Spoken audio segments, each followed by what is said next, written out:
No, I want you to leave this place. The prince was spoiled, Who's done this to you? selfish. She transformed him into a hideous beast. Who are you? The master of this castle. I did it again. So, guess what I forgot? Guess what I forgot this time? I forgot the battery to my camera, so improvising again. I'm using my phone. But I'm so hungry. Okay, it's fine. Everything's fine. Anyway, let's just get started with the video this time around. So we're talking about Beauty and the Beast this time, and I don't know, this movie has just been on my mind lately, and so I kind of really want to talk about it. And more specifically, I want to talk about the Beast, because a lot of things don't make sense here besides the,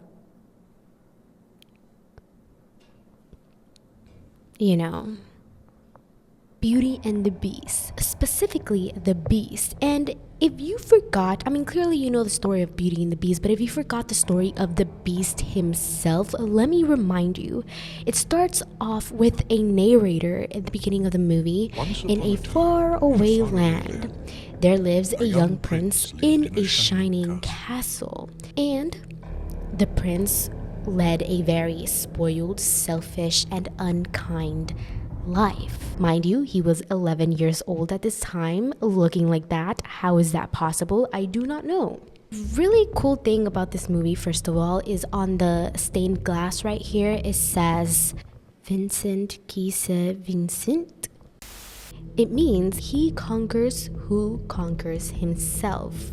It foreshadows what's gonna happen later on in the movie, which I think is a pretty cool little detail right there. But anyway, one winter's night, an old lady came to the castle, knocked on the door, and for some reason, the prince answered. An 11-year-old boy, when there's a whole staff in there, he's the one who answered the door. This rose in exchange for shelter from the bitter cold. And the boy obviously said, "Heck no, I don't know you. Leave." She revealed herself to be this beautiful enchantress. And if you don't know what an enchantress is, it's basically a woman who uses magic or sorcery to put someone or something under a spell. A curse upon your house and all within it.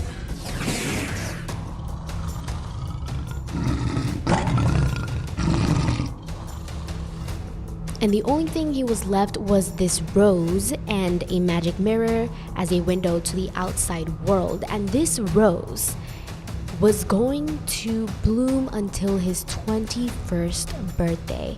And once that last petal falls, he will become a beast for the rest of his life. Until you have found one to love you as you are, you shall remain forever a beast.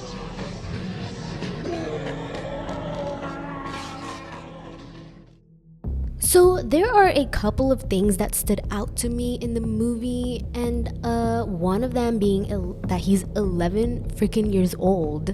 He's a child, and you're punishing him for the rest of his life for turning away a stranger, as you should. And we know this for a fact because this guy right here says 10 years we've been resting.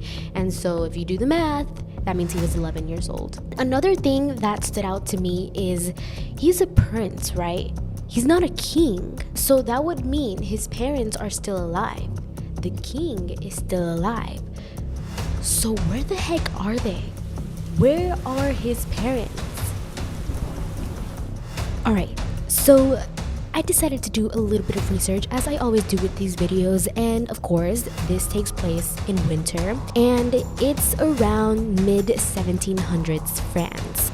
So what are the circumstances during this time? During this time, King Louis XV came into power. He had absolute power through the years 1715 to 1774 with the Catholic Church on his side. King Louis XV had a mistress named Madame Pompadour, and she was known as the patron of the arts and literature.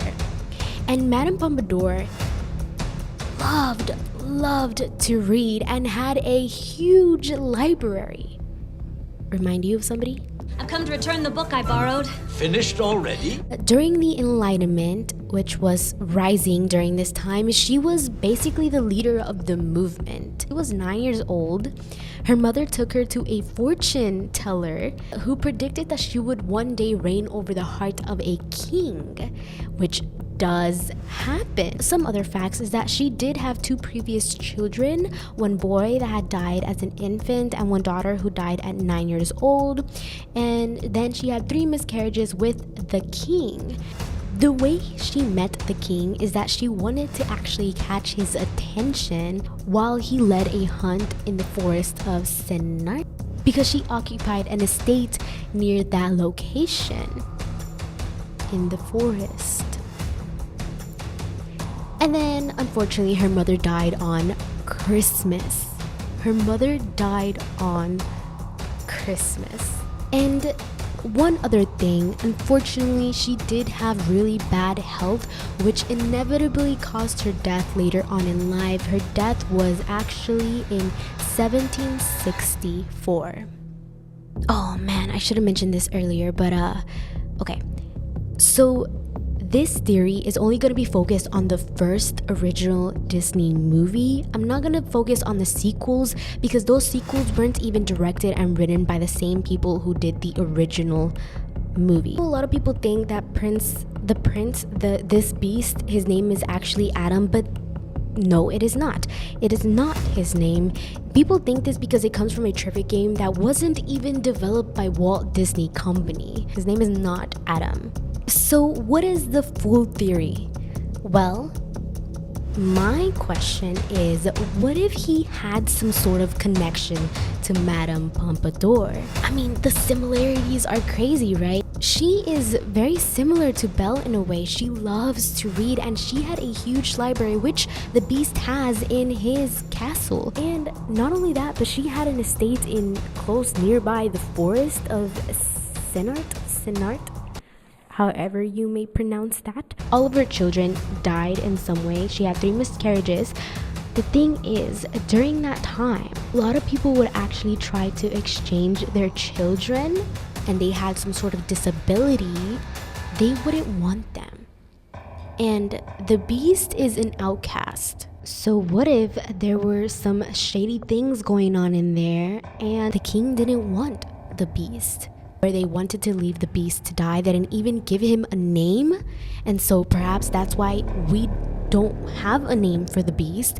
But perhaps Madame Pompadour actually went to take care of him in the castle where he lived in her estate in the forest up until the day she died, which was the day in 1764 when the Beast would have been 11 years old,